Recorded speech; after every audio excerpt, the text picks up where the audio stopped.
guys, it's Max Convexity here. Hope everyone's having a great afternoon.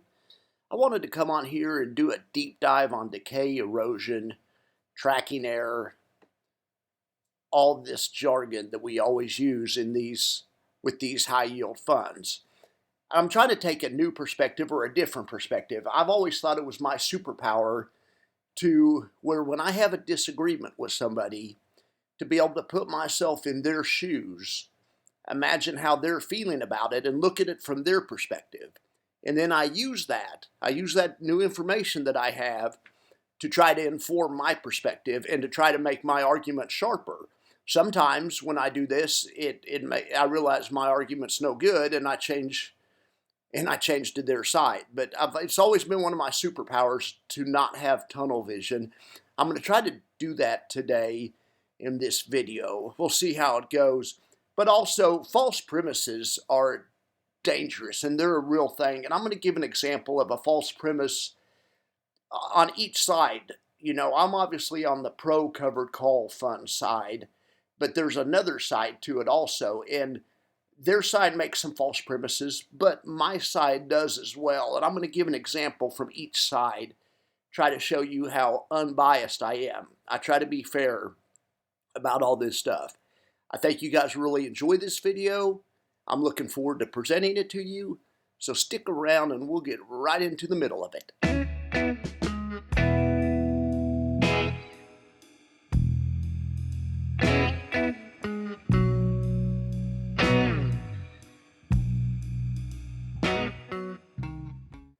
First thing I wanted to cover is what NAV erosion is not. NAV erosion is not every time you lose money and you have a high yield fund. You can't just blame it all on the NAV erosion. It's convenient to do that, and I get it and stuff, and I really get it sucks to lose money, and it doesn't help to have some dude on the internet named Max telling you that you're using the wrong jargon to describe the manner in which you're losing money. Losing money sucks. I get that.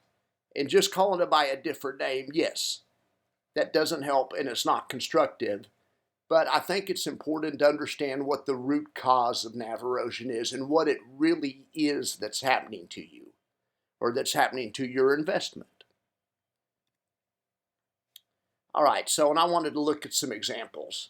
The most recent one is, people, let's say you bought Coney on January 2nd.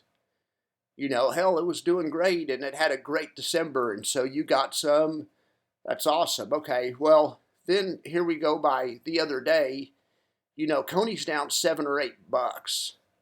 And that hurts. That's $7 when you only spent $26 to begin with. That's a lot of freaking money. Oh my gosh. It's not all the NAV, it's not all erosion's fault. You can tell, we can quantify how much is the erosion. And the erosion's not a real deal. Erosion is a real deal, but what is actually happening is NAV depletion. The NAV is depleted by the amount of the dividend. We all know that. I understand that. But that's the root cause, is the NAV depletion. We can quantify it. In this example right here, an investor that bought Coney on January 2nd versus an investor that bought Coinbase. Well, the investor that bought Coinbase suffered no NAV depletion because Coinbase doesn't pay a dividend. Well, Coney does pay a dividend. It pays a pretty darn large one, $2.69 to be exact. Okay, well, the investor that bought Coinbase suffered a bigger loss than the investor that bought Coney. Well, how could that be? But Coney NAV depleted. Yeah, this NAV did deplete $2.69. It's important to remember that $2.69 is in your pocket. So the investment didn't deplete, but yes, the price of Coney's did deplete by $2.69. But still in this case, Coney was a better investment than Coinbase over this short time frame. So, $2.69, sure, that is NAV depletion, and that's a true thing. But the rest, the other $4.31, is just the stock going down. There's nothing you can do about that. That happens. Like I say, I get it sucks losing money, and just calling it by a different name doesn't help, but I think it's important to understand what's actually happening. All right, so let's talk about two truths, and let's talk about some good news, bad news. In investing, everything is good news, bad news. There's no such thing as just bad news, bad news. Maybe there is, but most things, have a good news and a bad news element to them. So let's talk about these inconvenient truths for these high yield funds. The dividend comes out of NAV. So NAV depletion is a real thing. We've already established that. SCHD, everyone's favorite. Everyone says, oh, that's super steady. Well, no, it has NAV depletion too. Coke, that's a great stock that pays dividends. Well, it has NAV depletion. The NAV depletion amounts to how much of a dividend Coke pays. In fixed income investing, you're always exposed to the movement in the underlying asset. Yes, Coke is a great dividend paying stock, but if Coke has a bad quarter and drops 50%, even though it's a badass dividend paying stock, your investment is still going to be down 50%. Minus a little bit due to the dividend that Coke pays. I mean, but you're still going to be down. So that's an inconvenient truth. In fixed income investing, you're always exposed to the movement in the underlying asset. Let's look at bonds.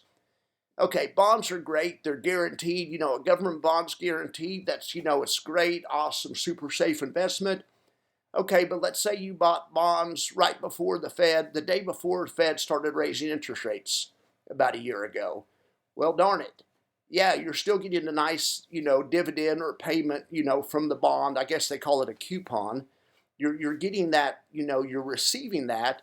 But at the same time, because interest rates went up drastically in 2023, the principal of your fund is going down. Doesn't mean there's anything wrong with the bonds themselves. They're still guaranteed. It's still a great way to earn income. Same thing with dividend stocks, like I just gave the example of Coke. You can have a great dividend stock, but the stock itself, the equity itself can go down, and that can make your investment's value go down, even though dividends are still a great way to earn income. Same thing with covered call funds. We've seen this lately, and Coney's a good example. Coney's getting murdered the past, 2 or 3 weeks. It's absolutely getting killed. But, Coney is still paying a great dividend. You have to separate that, yes, I get a nice dividend from this, but I'm also exposed to the movement in the underlying, whatever that is. Real estate's another great example. There's nothing wrong with real estate. But if you buy a house and you say you're going to use it for an Airbnb, but you do it right at the top of a bubble, of a real estate bubble, and the next year real estate prices drop by 50%, well, yes, your investment's going to go down, even though having an Airbnb is still a good investment. It's a great way to earn a little income. There's just no way to get around it in fixed income investing, that you're going to be exposed to the movement in the asset, whatever asset that is. There's different ways to do it. Like I say, you can do covered call funds. You can do bonds. You can do, dividend stocks, what they call aristocrats, or great, they call those the stocks that have raised their dividend every year for the past 25 years. They call them dividend aristocrats. Yeah, they're great investments, but it doesn't mean that those stocks can't be subject to a market crash. It's just something we have to be aware of. All right, so here's an example. A lot of people, and this is an example, a lot of people confuse luck and skill. Okay, I've always said JEPQ is the gold standard in these dividend type paying stocks for different reasons. JP Morgan does a great job. I still prefer QQQY personally, but JP Morgan, just to be fair, is probably the best, the gold standard. Okay, well, let's say you bought it when it came out. Oh, this is great. JP Morgan just released a new covered call fund, in April of 2022. Okay, well, you got it when it came out. Well, it dropped like 15% in 2 months. Oh my God, this fund sucks. No, the fund doesn't suck. The market went down. And if you would have sold, you would have missed out on all these great gains. JP Morgan, this fund was up 36% this year, I think.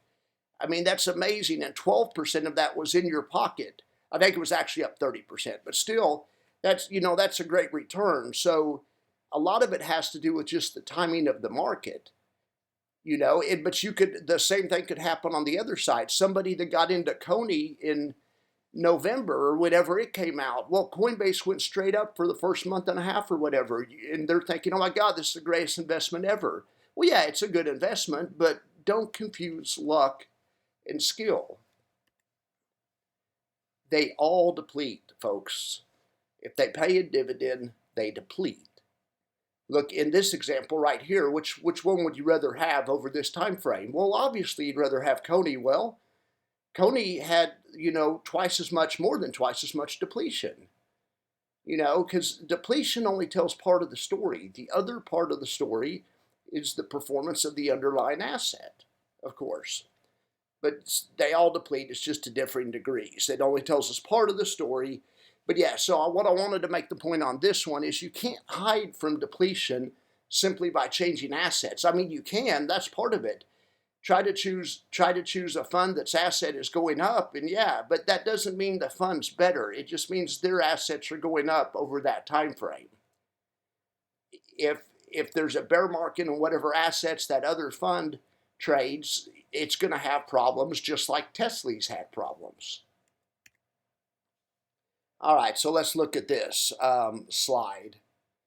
So in this case, this is Coney compared to SCHD. Well, which one do you rather have? Well, I'd rather have Coney, based on this information. Okay, well, Coney has like 7 times the, the NAV depletion there.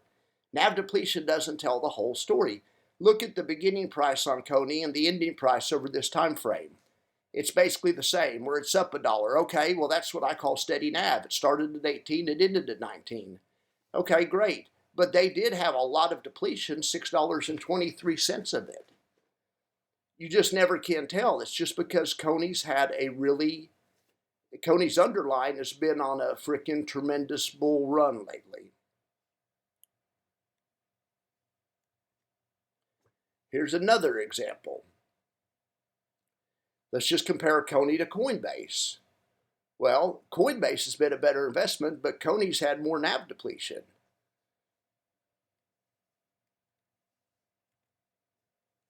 How about these two? SVOL and SCHD. And they're both nice funds. Yeah, you'd rather have SVOL based on this, but same thing, SVOL's had more NAV depletion. It has to do with the underlying. Depletion's only part of it, and just a very small part of it. It is something we need to be aware of, but NAV depletion, a lot of NAV depletion is not synonymous with a bad investment.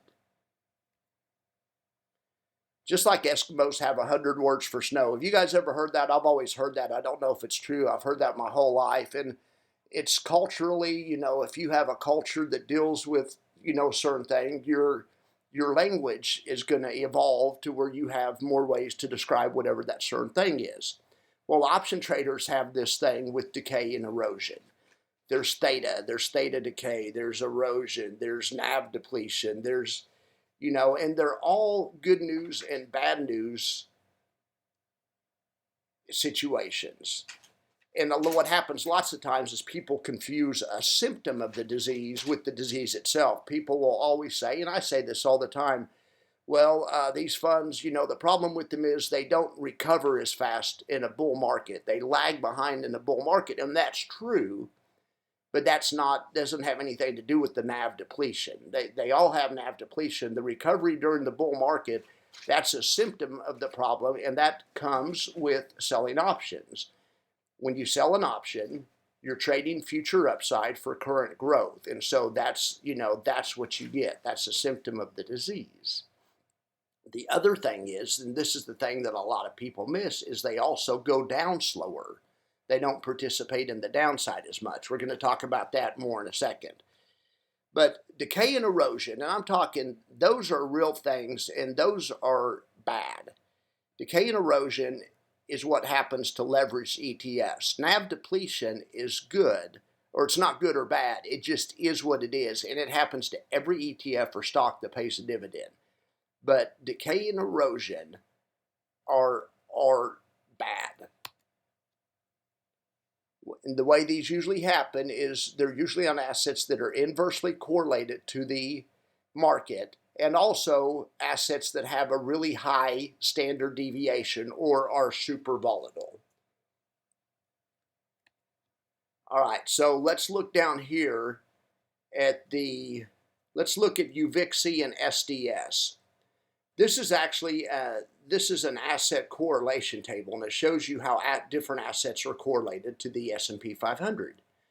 Okay, UVXY and SDS. SDS is a short fund, so it's a short S&P fund, so it's inversely correlated, and it has high volatility. Look at the top line is the S&P standard deviation, 16%. Well, the short fund has twice as much standard deviation, so it's twice as volatile and inversely correlated. This fund is going to zero, and it won't go to zero, they'll just reverse split it. This fund is going to do what everyone thinks Tesla's going to do. UVXY, same thing. Except even worse. Look at all this volatility. It's inversely correlated to the market, and it has hella volatility. So yes, this fund is going to just reverse split forever. These other funds, these have NAV depletion. These have lots of NAV depletion, but they won't erode and decay to zero. That's not the way they're designed, and you can tell. Let's look at JEPI, the JP Morgan fund. Its correlation to the market is 84%. It means they'll get 84% of the upside and the downside. Look at, JEPY. It's 82%. It has less correlation, which means it'll get less downside and less upside. The difference is because one does daily options and one does monthly options. But in any event, you can have little structural differences, like which time frame the fund managers use for their strategies. But as far as decay and erosion, these guys will not decay and erode to zero. They'll actually go down slower than the market. Yes, they go up slower than the market when it goes up, but they go down slower than the market also. So that will prevent them from decaying and eroding to zero. SPY is a good example of, everyone says, okay, well, this fund, this fund's has a lot steadier. It's a lot steadier because it doesn't pay as high of a dividend. Well, okay, that's part of the story, I guess. But the other part of the story is just the way the fund is structured. It has a higher correlation. It's 94, so it has a higher correlation to the underlying. So this is good news in bull markets, but it'll be bad news in bear markets. It'll go down faster. These other ones, JEPY and JEPI, will give you more cushion in down markets. SPY will capture more upside in up markets. Bally's kind of a new one. It's a good-looking fund that gets a lot of upside, but it's also going to get a lot of downside. I just wanted to put it in here. Over here on this annual standard deviation, here's one way to look at it. This isn't exactly what annual standard deviation means, but here's a way you can think of it. You can look at it as a ratio.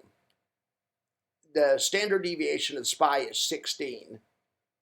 JEPY is 9, JEPI is 8. So in other words, if the S&P was down 16%, you could expect JEPI to be down around 8%, JEPY to be down around 9%. But you could expect Bally to be down around 12%. It's going to capture more of the downside, but it'll also capture more of the upside. If the market's up 16%, Bally should be up 12%. These other ones might be up 8%. And you can do the same thing. You could double it. You could say, okay, well, if the S&P's up 32%, well, these funds should be up 16 to 18%, something like this. Bally might be up 24, 25%, something like that. You can look at these correlation tables, and these correlation tables prove, and they show you statistically how much upside and downside you can expect. All right, so let's look at some more depletion examples. So, all right, a lot of people say, hey, the solution is you just got to get FEPI or you got to get Maxi. Well, FEPI and Maxi's both are hot performers right now, especially Maxi, because Maxi's underlying is Bitcoin futures. But that may not always be the case. There's nothing about Maxi that makes it special. It just has a hotter underline right now. So a lot of this is based on recency bias. Let's look at this as far as depletion goes. Well, the depletion of Epi was $1.15 over this time frame. The depletion of Maxi was 30 cents. Okay, well, hell, if Epi has more depletion, well, but still you would have rather had Maxi in this example. So I'm just trying to show depletion and performance have little, depletion and total return have little to do with each other. What has more to do with it is just whatever underlying the fund has to be is invested in. So here's a real thing, and this is the false premise the other side makes all the time. And I'm not upset about it. It's fine. But that's why the other side is always saying, these funds are going to zero, is because they don't understand about the buffered downside. They say this all the time, and I hear people on my side say this too. Just to be fair, they say these funds get all the downside and not that much upside. They don't get all the downside, and they don't even get close to all the downside. But I think the reason people say this, and maybe here I'm going to put myself in their shoes. When they talk about getting all the downside, yes, on a daily basis, oh yeah, of course. Let's give this example. The market's down 3%, and let's say Tesla's down 3%. In a day, and okay, well, or let's say Tesla's down 3%. I'm sorry. Well, let's say Tesla's down 2.5%. That's not much difference. You're still getting killed being down 2.5% versus 3%. That's on a daily basis. Yeah, that's not much difference. The next day, let's say Tesla goes down 2%, and then we'll make it a week. And then the next 3 days, it goes down 1%. So it's down 3%, 2%, and 1 plus 1 plus 1%. So what is that? That's 8%. Okay. Well, it's down about 0.5% less every day because of the option sold in this simple example. Well, so it's only down 2.5% the first time. So on a daily basis, yes, it caught all the downside, or virtually all the downside. Absolutely. But then the next day, it's down 1.5 instead of 2. The next day, it's down 0.5 instead of 1, 0.5 instead of 1, and 0.5 instead of 1. Okay, well, after a week, Tesla's down 5.5%. Tesla's down 8%. That's a big difference. On a percentage basis, it's about a 25% less. And you can see this in the correlation tables. That's Tesla has less correlation. Is in the correlation tables, it also will verify that it captures 70 or 80% of the downside and the upside. Buffer downside is a real thing, and it's what protects you. And it's why these funds are not going to zero and just reverse splitting into oblivion. Like UVIXI and the other examples, the inverse funds that I told you about, SDS, and there's one, there's SQQQ. That one's going to go to zero and reverse split forever. It's a triple leveraged inverse NASDAQ fund. So let's look at the NASDAQ Correlation Complex. What do we have here? So we have the same thing. Let's look over here. First, let's look at the ones that are going to zero. UVXY is always a great example. Heck, it's down 55% this year.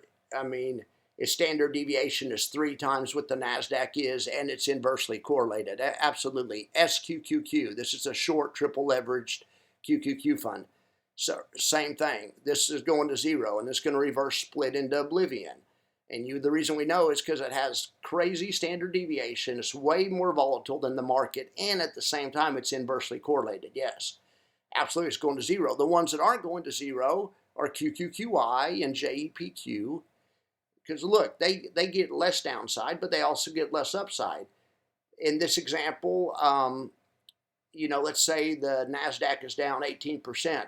You could expect QQQY to be down about 11%. You could expect JEPQ to be down about 12%. Let's say the NASDAQ's down 36%. You could expect these to be down 22, 24%. That's not great. I mean, it wouldn't make you happy, but you're doing better than somebody with just the NASDAQ. Not to mention, and some of this cash is going in your pocket. So if you're a retired person, that needs income, that's the thing. I get so, it drives me crazy when I see young guys. There's a lot of young guys out there with good channels, good dividend information. But I saw one the other day and he said, heck, you just buy Tesla. Well, of course, buy Tesla if you're in your 30s. Tesla's for old guys, for somebody that needs income. If you're in your 30s, you have your prime earning years ahead of you. Absolutely, stay in growth assets. A lot of the confusion is just people mixing up growth and income. It's two different types of investing. It's apples and oranges. So that's a big problem too. And I get that. I do get that. This guy, speaking of people that get it, or I hope I get it. I don't know. Whenever I don't get it, I'll come on and tell you guys I'm wrong. Leave me messages in the comments and let me know what I have wrong. I get stuff wrong all the time, but I'm trying to get it. This guy gets it. He made a video, and it was just the other day, and it's what got me thinking about making this video. But he said yield and total return are not the same thing. And of course, yes, of course that isn't. 60% yield doesn't mean you're going to make 120% total return in 2 years. You can get 60% yield, but you might have 60% yield and maybe that you have maybe you have NAV return of down 20%, but then you have a 60% yield. Well, that gives you a total return of 40%. They go together, but they don't. Yield doesn't predict total return. And this guy, what else he said that I really agree with and really want to emphasize, there's no difference in all these funds. And that's what I'm trying to say. And that is the misconception that my side makes all the time. I'm going to get more into that in a second. I've already dogged on their side, but the only difference in these funds is the distribution policy. And I would watch this guy's videos. Adrian's his name. I forget the name of his site. But anyway, I'm sure you guys all know him. And like I always say, I would watch Panda's video and I would watch Retire on Dividends video. They are great at breaking down prospectuses. The only difference is, and it's always in the prospectuses, is the distribution policy. Do they pay all the dividends out? Do they retain some of them? As far as I know, SPY and the JP Morgan funds, which is JEPQ and JEPI, and Global X, which is XYLD, QYLD, and RYLD, those are the only funds that retain dividends. The rest of them pay all the dividends out. There's nothing that's actually better about a fund that pays all the dividends out versus a fund that retains some of the dividends. It just gives the investment different characteristics that might suit you better or not, depending on your needs. And that's what my channels is. That's basically what I'm trying to do. Is I'm trying to help people. I want to educate. That's what my goal is. I'm not trying to be a stock picker. I don't know which stock's going to go up, but I do know there's ways and strategies you can use with options and with option funds to make it where you can participate when everything does go up. Like I say, but I don't know if the NASDAQ's going to be hotter than the SPY, and I don't care. I just want to put people in a position to profit regardless of which one is hot next year. So in this video, he was talking about, is it possible to live off of these funds? And he also made the good point, it comes down to account management, which is a nice way of saying you have to be willing to watch these like a hawk and reinvest in the fund itself. If you have a fund like a JEP, let's say like a JEPY or a QQQY that pays out all of the dividends, well, then you need to be willing to reinvest part of the dividends. And if you aren't willing, or you don't have a lot of time, or maybe you don't have a lot of self-control, it would probably be better getting a fund that retains some of the dividends for you. But basically, they're all the same, and that's my theory. The only difference is some do daily options, which give you more buffer, more downside protection, but also it prevents it from going up as fast. Some do weekly or monthly, and the monthlies are best for going up. The monthlies are best in a bull market, but they don't give you as much downside. But there's still downside protection. they're still basically all the same funds. It all comes down to what is the underlying, and that's the false premise my side makes all the time. I saw somebody trying to comfort somebody that had been losing money and was disillusioned with these funds, and they said, well, just go look at FEPI. You know, that FEPI's the answer, because it's more stable. And then the guy looked at FEPI and he said, yeah, that does look stable. I'll give that a try. Well, I'm not dogging on FEPI. It's a great fund. It's not more stable. Its assets are, the asset mix that it has is hotter right now. You know, I think this guy was in Coney or YieldMax, the guy that was in a world of hurt. And that's because Coney's been going down lately. Coney's been getting killed. FEPI doesn't have any exposure to Coinbase. You know, FEPI's like Coinbase minus, FEPI's like YieldMax minus the Coinbase exposure. And FEPI's a great fund. I'm not knocking it. But let's talk about FEPI. It uses a monthly option strategy, so it's not going to have much downside protection, but it's going to give you a hell of a lot of upside. And, you know, so if you look at what's been happening recently, you know, yeah, FEPI's been getting a lot of upside, and it appears to be stable, but it's no different than these other funds. It just is based on a better index right now. It uses an index of 15 stocks. And like I say, Coinbase is nowhere to be found. Whenever the market wants to sell off those 15 stocks that FEPI's based on, you know, it'll be bad too. And somebody that has FEPI might be jealous of somebody that has Coney. Maybe Coinbase will start going up here in a month or so, and you know, the FEPI stocks will start getting drilled. I mean, you can't tell just by looking at a chart and saying it looks more stable.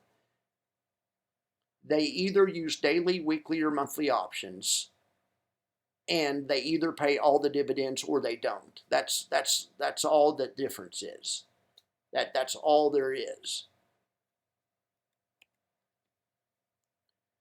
So, and here's just an example of recency bias. I saw this on Twitter today, and it kind of goes along with the FEPI thing. This guy is saying, hey, Curve's performing better. Well, yeah, I mean, I guess so. Curve's been around since what, October or something? You know, recency bias, maybe. I mean, it is true the Curve uses a monthly strategy where YieldMax uses a weekly strategy. So what we know about that, monthly strategies catch more upside, but they also leave you open to more downside. Let's look at the correlation tables on this one. All right, so for Tesla's correlation to TSLP, which is the Curve one, is pretty high, 98. These funds have only been around for a short time, but I'm just trying to show TSLP gets more upside, but it also gets more downside. It's higher correlated, which is good in a bull market, bad in a bear market. Tesla gives you a little bit more buffer. Its correlation is a little lower, along with its, and you can see that's played out in the return. Tesla's up the most over this time frame. TSLY is up the least because it has the most buffer, you know, and TSLP is right in the middle. I'm not saying TSLP is not a great fund. It is. It just depends on your needs. Look at this chart down here. It hasn't done it yet, but what this chart shows is, and it's what we would expect, the fund that uses the monthly strategy, TSLP, goes up faster, okay? And it hasn't, like I say, it hasn't come down far enough yet. Hopefully it won't for people that have both of these funds and people that have Tesla, but if it does keep dropping, the TSLP will pass it and drop faster on the way down. It just hasn't done it yet. We can also look at this slide right here to look at the effects of NAV depletion. Okay, well, which fund would you rather have? Well, based on this chart, you'd rather have TSLP, and that does make sense because TSLP had a little bit less NAV depletion, but it doesn't always work that way. All right, so the false premise on the other side, just to go over it again, is these funds don't get all the downside. They don't get even close to all the downside. They aren't guaranteed to blow up. What the heck? I mean, anyway, let me show you another way to look at this. I have a report I do every day, and it's called the tracking error report. And I follow each of these funds and I look at the daily tracking error. And that's fun to look at. It's interesting. You can see like up here, if you don't watch this report, I hope you do. It's a really good report. I've got a good response on it. I put it on every day about 5. But let's look at this. So on this day, and this was Friday, you can see this top left is what I call the S&P complex, the S&P high yield complex. These are all the S&P high yield funds, right? Well, the green one, with SPY shows you which fund performed the best on this day. So on this day, which was Friday, S&P was up 1.2%. SPY was up 0.85. Yeah, that's awesome. SPY uses a monthly strategy, so that shouldn't surprise us. SPY also, I believe, retains some of the dividend, like JP Morgan. They don't pay it all out. But anyway, so SPY could be a nice fund, especially for a bull market. And it shows you the worst performing one, and it was just on this day, was JEPI. JEPY wasn't far behind, but anyway, on daily these can vary quite a bit. But then I also do this on a weekly basis. On a weekly, you get more predictable results. But looking down here, look at like AMDY. That's the AMD high yield fund. Well, AMD was up 7% the other day. AMDY was just up 4.5. It's a great problem to have, but I'm saying still that is a huge underperformance. But then you can look the other way, and you can track these on a daily basis. OARC. OARC's underline as ARC, the ARC funds, or the ARC ETF. That fund was down 1%, yes, yet OARC was up, 0.75%. AMSI also had a real nice day. AMSI is the Amazon high yield fund. Amazon had a good day, being up 1.2%, but AMSI was up 1.4%. I track this every day, and I think it's interesting to look at. But back to the problem that the thing that their side, the worst, most egregious error their side does is they make the false premise that these get none of the upside. Well, I also do something, and I do a running variance, and this is on QQQY. So QQQY is the NASDAQ High Yield Fund, and that's underlined is the NASDAQ. And this is since inception. I measure the running variance. I got this idea from Retire on Dividends. He did this on Tesla. But if you look here on the left side is how much the NASDAQ is down since inception. All right, well here, the NASDAQ was down 4.8%. Well, the high yield fund, QQQY, was only down 2.7%. So it's catching about 56% of the downside. And that varies. The next day it's catching 64, the next day 49. But you can see here, like look at the worst point the NASDAQ was down was 8.8%. This fund was down 5%. Okay, this is what buffer downside does for you. And this is what will prevent it from going to zero and blowing up, because it can't drop as fast as the asset. Even if the asset went to zero, these funds would still have something in them. So, and it's pretty consistent around 50 or 60%. And, I always talk about how much I love this QQQY. It has a lot of buffer because of these daily options. So then right here, the NASDAQ switched from negative to positive. So there was a couple of readings there when it was switching that don't really mean anything. But then as the fund starts to go, as the NASDAQ, the underline starts to go positive, look, here it's up 3%. Okay, well, QQQY is only up 1%. Okay, we aren't catching all the upside, and we know we don't expect to. And right now it's catching 64, 66, 67. I would say somewhere around 50 to 60% is a good average and is about what you can expect. But I'm just showing all the days to show you it never gets more downside and it never gets more upside. That's what protects these from blowing up, and that's the false assumption the other side makes. And if it were a true assumption, if these funds did get all the downside and none of the upside, yes. If that was true, yes, then these funds would do like UVXY, SDX, and SQQQ and split into oblivion and blow up. Absolutely. But once you learn that that premise isn't correct, then it takes you a long way to understanding how these funds work. Here's a chart of the running variance, and this is part of my tracking error report. I follow this every day along with the variances on a lot of other assets. You can track this with me on a daily basis. If something changes, if I started seeing these funds catching more of the downside or something crazy, I would come on here and tell everyone to sell. I wouldn't like them anymore. I don't like these funds just because I love covered calls. I do love covered calls, but I like these funds because these have some serious utility in somebody's portfolio. Look at this, you can look at this running tracking error report. You could see in October when the market was down 9%, this was only down 5%. Then you can see the slower recovery too. Anyway, so I would say, what we can do about it, there's different solutions.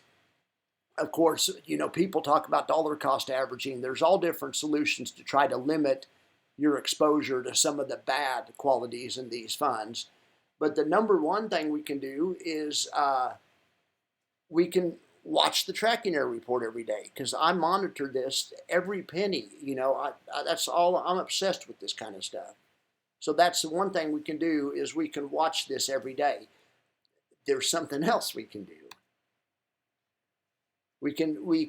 There is one other thing that I haven't talked about and that I haven't heard anyone in Discord talk about or any of the critics talk about, but this is a legitimate solution to some of the problems. So look at this fund. Since inception is up 38%, whereas the underlying, which this underlying is the NASDAQ, is up 41%. And this is a covered call fund. Well, how are these guys doing it? They're capturing nearly all of the upside. And what's the name of this fund? I want to get some. All right, this is a badass fund. It's QYLG. So here's the only thing different that this thing does. It doesn't sell covered calls on the whole portfolio. It only sells covered calls on half the portfolio. So you still have half the portfolio with unlimited upside. As you guys know, when you sell covered calls on the whole portfolio, you cap the upside on the whole portfolio.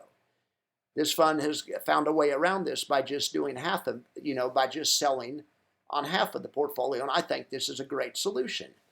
But you know how I say in investing, there's always, with every good thing, there's a bad thing. Okay, well, the good thing is, this fund captures all the upside. Well, the bad thing is they don't pay a very high dividend because they only write calls on half of the portfolio. So instead of paying 12%, like, the other funds pay that write it on the whole portfolio, these guys only pay 6%.